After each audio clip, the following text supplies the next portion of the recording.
So today I am in the new Hyundai Grand Creta, and the biggest selling point about this car is this, the fact that I am in the third row of seats.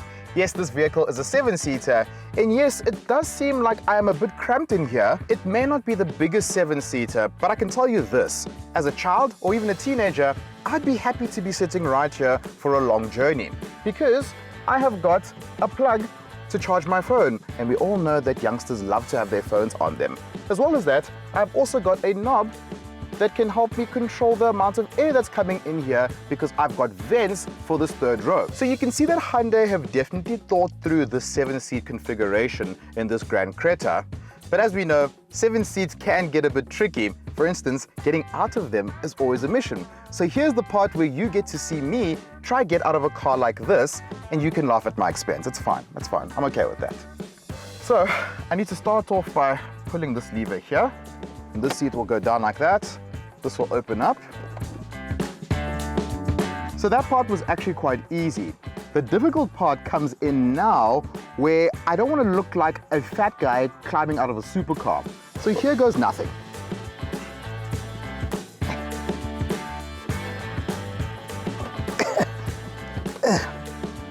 Okay, that wasn't as bad as I thought it would be, which is a good thing for Hyundai and for people with my proportions.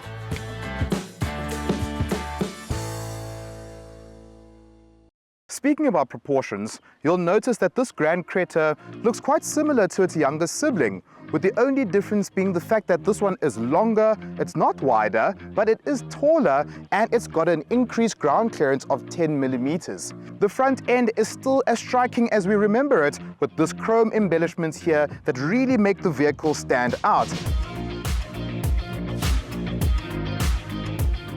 The rear of this Creta has also been redesigned to accommodate these two back seats, and you can notice that the C-pillar is also slightly changed. The only difference is the fact that you've also got this grand badge here. And I must say, I do think this car does look quite grand.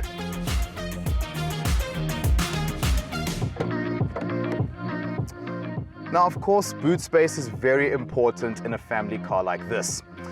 You'll be happy to know that you've got 180 liters with the vehicle set up with all 7 seats up, and that's enough for you to put 2 or 3 bags of groceries. But if I do this,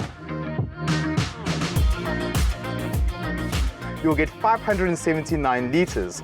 Fun fact, the normal Creta has got 433 liters of boot space, so this Grand Creta does offer you much more space at the back.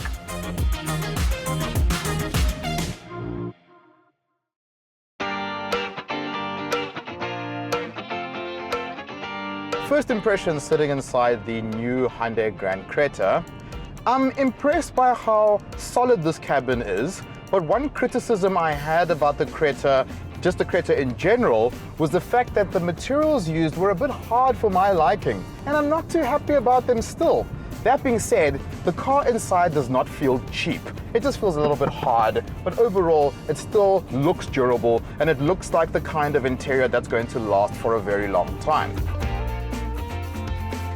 You get 2 derivatives on offer, which is the Executive Spec and the Elite Spec. We are currently in the range-topping Elite variant, and I've got this 2-tone color palette that is in the vehicle, and it looks good, but I do fear that if you have children, it can get a bit messy. As a driver, I'm quite pleased with the fact that I've got a digital instrument cluster that gives me all the relevant information I need, and overall, it adds to the modern feel of this vehicle.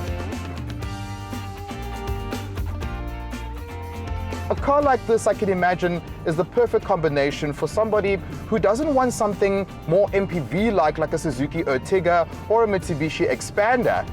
But at the same time, you don't want something too big like a Toyota Fortuner or a Ford Everest. Dimension-wise, I am quite happy with the sizing of this vehicle. As the driver, I've got more than enough space, and my passengers at the back are also sorted. I'm happy to report that you have got a tray for you to put your food, your laptop. It's got a maximum loading weight of 3.5 kilograms. What I also do like, the second row seats, you still have decent leg room and headroom for the middle passengers. There's no point in having 7 seats if we're going to be squashed in the vehicle.